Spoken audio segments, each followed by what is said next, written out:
JRPGs. I believe they are the essential games to play if you like video games. If you don't like video games, why are you watching this video? Is it because you saw the thumbnail? It's a nice thumbnail, isn't it? Well. I can tell what kind of person you are. You dirty boy. Or girl. Or HP OfficeJet Pro 7740 format all-in-one color inkjet printer. Whichever you prefer. Shit. What was this video about again? Oh, yeah, that's right. I'm making a top 10 video. These types of videos are popular, so you know I had to make one as well. Let's get started on the top 10 JRPGs I recommend playing.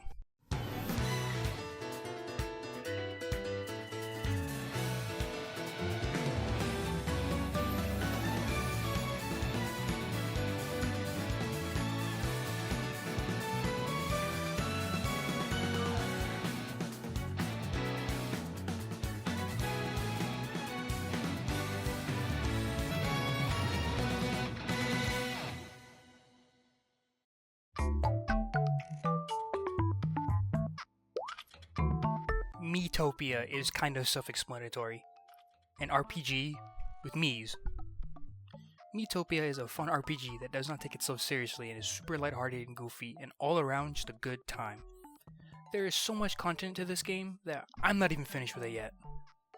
This was originally a 3DS game and then they ported it to the Switch in 2021. I found it absolutely hilarious going through the game as basically whoever you wanted. You want the main protagonist to be Peter Griffin and have the princess in the game be Gargura? You can! People have made just about every character known to man and uploaded it so you can use it.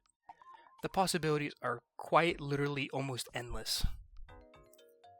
It is also quite literally one of the easiest RPGs ever, so it's like super easy for beginners to get into.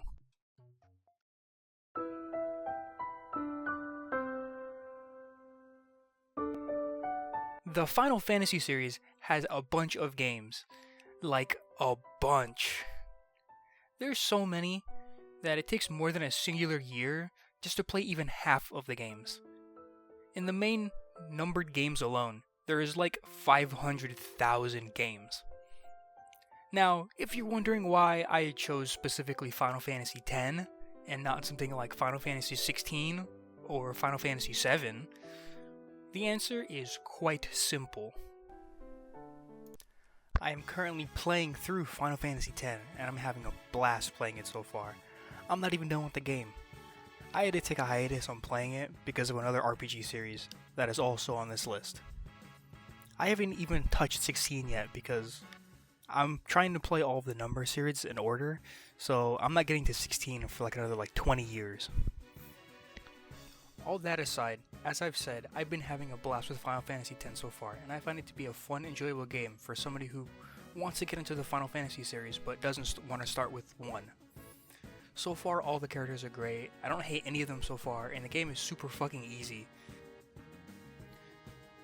So it's super easy for someone to just steamroll through the game. I want to go back and finish it soon.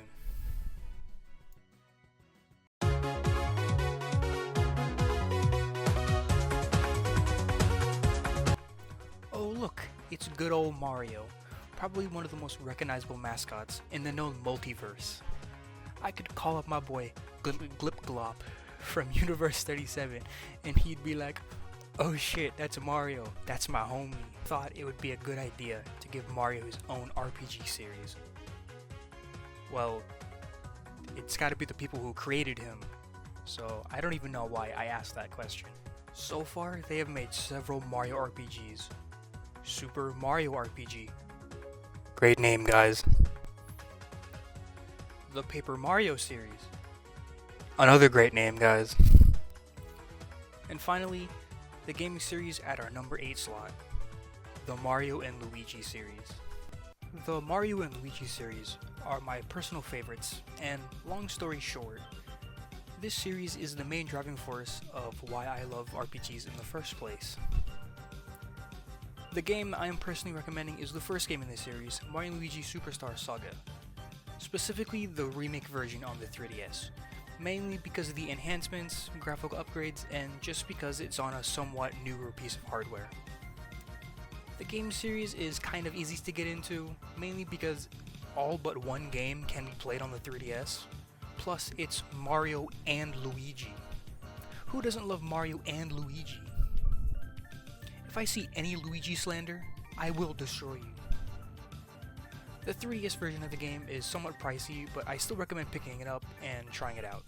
And of course, if you want to play the remake, then the base game for the GBA is on the Switch GBA Online, if you want to play the original. It is a fantastic series that needs more fans, and hey, you can play this series while waiting for Mario and Luigi Brothership.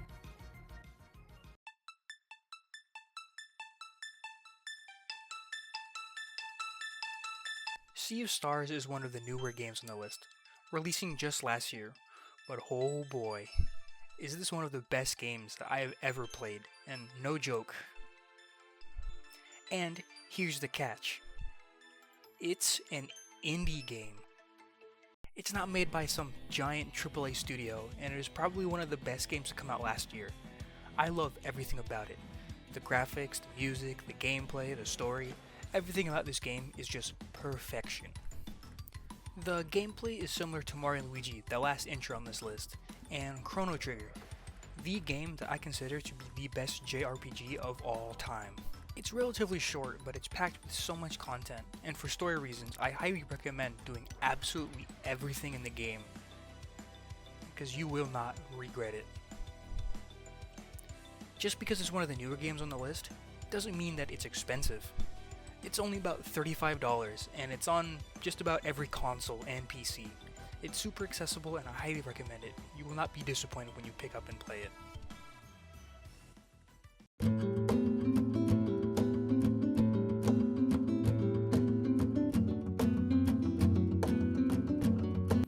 Scarlet Nexus is probably one of the most underrated games I have ever played.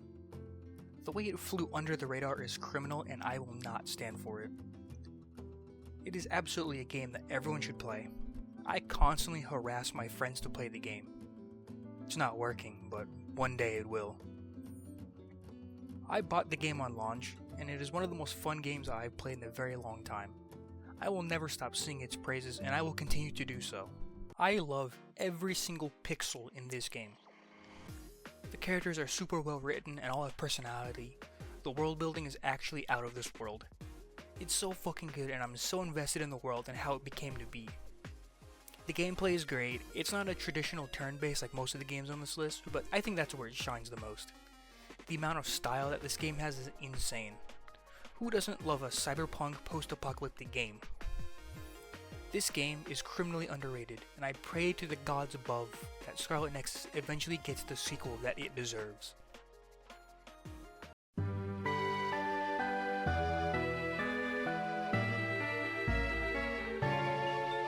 Okay, so remember how I said that Mario was one of the most recognizable mascots in the multiverse? Well, there's one other cosmic being that can rival Mario. Pikachu. I just Skyped my friend, Smorgasblorg, in Universe 888, and he said that his wife cheated on him with Pikachu, because Pikachu is so well known. If you don't know who Pikachu is, you either live in a universe where Pokemon hasn't touched yet, or you were born quite literally 2 seconds ago. Pokemon is actually the highest grossing entertainment media in the world. It's absurd. So yes, I am telling you to play Pokemon. Why? I don't know. This slot is actually pointless, because you have played Pokemon before. If you haven't, you are lying to yourself, because yes, you have. But if you've somehow never played a Pokemon game ever in your life before, then I recommend playing Pokemon Scarlet and Violet. Mainly because it's the reason of those being the newest games. If you want to play any of the older games that aren't on the Switch, good luck finding a copy of Pokemon Platinum, because that shit goes for like $1.2 trillion at the moment.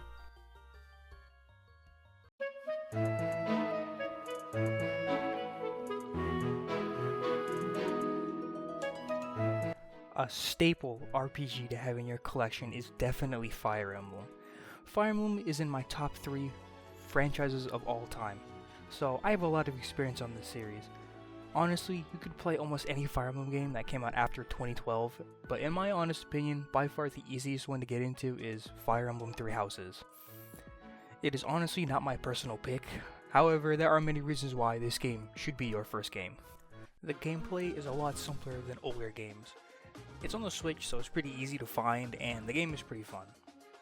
It's a good game to start yourself off in the Fire Emblem series. That is how most of the newer players have gotten into the series, including my own friends. Their first game was Three Houses. If you want other recommendations of Fire Emblem games to start yourself off, there's Fire Emblem Awakening on the 3DS, Fire Emblem The Blazing Blade on the Switch GBA Online, and Fire Emblem Engage, which is the newest entry on the franchise, which is also on the Switch. There is also a mobile game, Fire Emblem Heroes, but only do that if you have no sanity.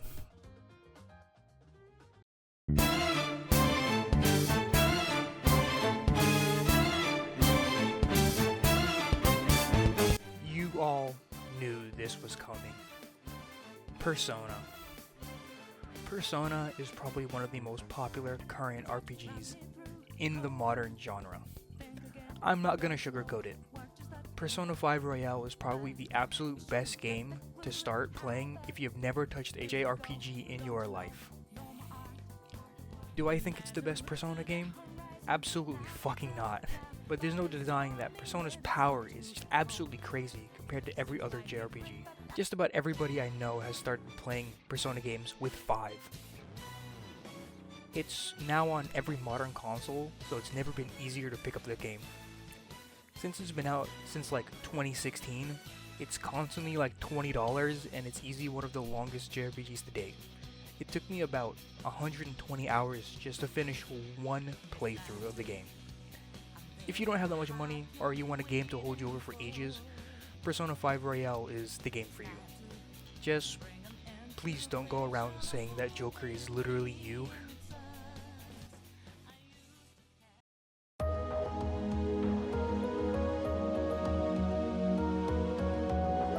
Oh boy, here we go.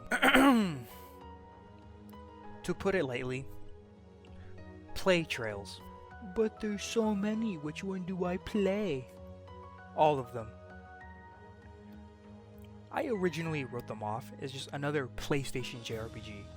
I have never been more wrong. The Legend of Heroes Trails series is probably one of the best JRPGs that I have ever played. No, that is not an understatement. I started playing Trails in 2021 when a certain Trashman fellow by the name of Jake Trashy introduced me to this series. He enjoys his series a lot, so I decided to try it out because I wanted something new to play.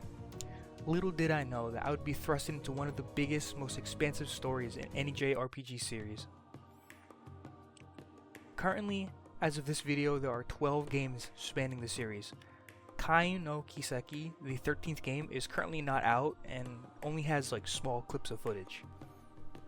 The story spans across 12 different games so far, with 4 current story arcs, all of them with hundreds and hundreds of hours of content in them. And like I said before, it spans 12 games, which means all of the games are interconnected somehow. Even in the first game, it foreshadows future events, brings up major nations, characters, and other things. And then you play those later games and see those events unfold. While then, they make callbacks to older previous games. In the first game, you see a character who isn't significant in any way, only to find out in the next arc that they're one of the most important characters in the entire series. Even in the most current game, they are still making callbacks to the very first game, because the characters from the very first game show up in later arcs. You see the characters grow over the years and see them gain more experience and all of that stuff. Trails went from I have never heard of this game in my life to this is one of my favorite video game series of all time. Remember how I took that hiatus from Final Fantasy X that I mentioned earlier in the video? This is the reason why. This series is the reason why. Because Trails Through Daybreak, the newest Trails game in America, just came out, so I literally dropped everything just to play it. I'm probably still playing this game as this video is coming out. Oh shit, I completely forgot to recommend a game from the series to play first. Okay, so my honest recommendation is between two games.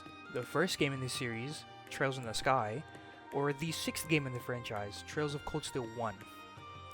If you feel like you can handle older JRPGs, then I recommend playing Trails in the Sky first. However, if you feel like you won't like this series from Sky, then Cold Steel 1 is the best game to start on.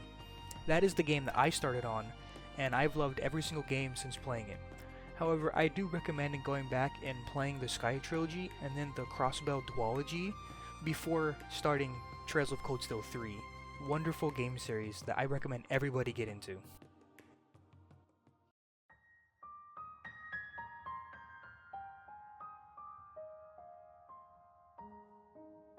There's no beating around the bush on this one.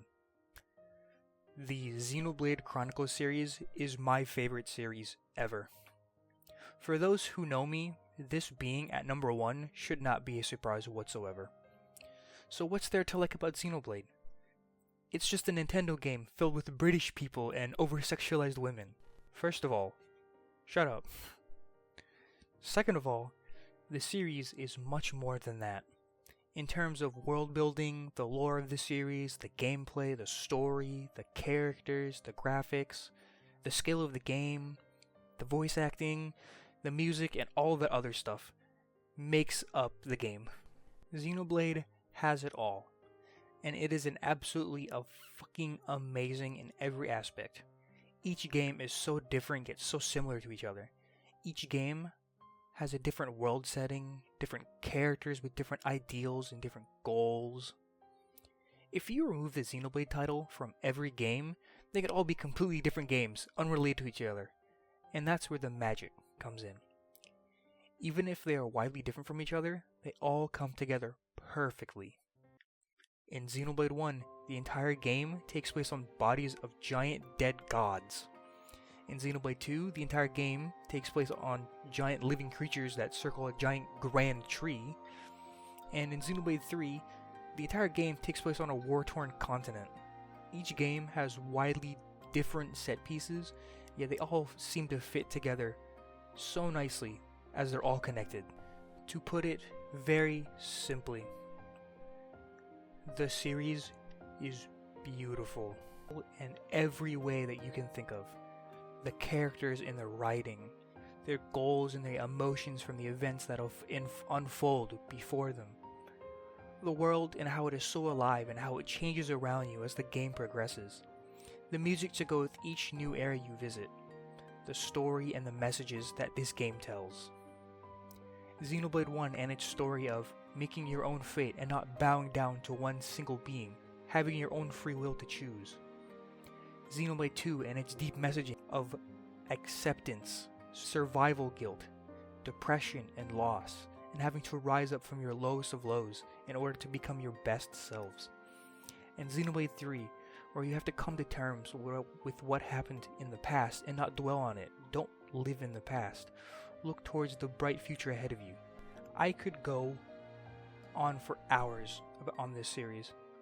This series is very near and dear to my heart, and I hope that you embark on this journey just like I did in 2010. There are only 3 games in the series so far, so I'm just gonna tell you the play order, the game's respective DLCs and everything.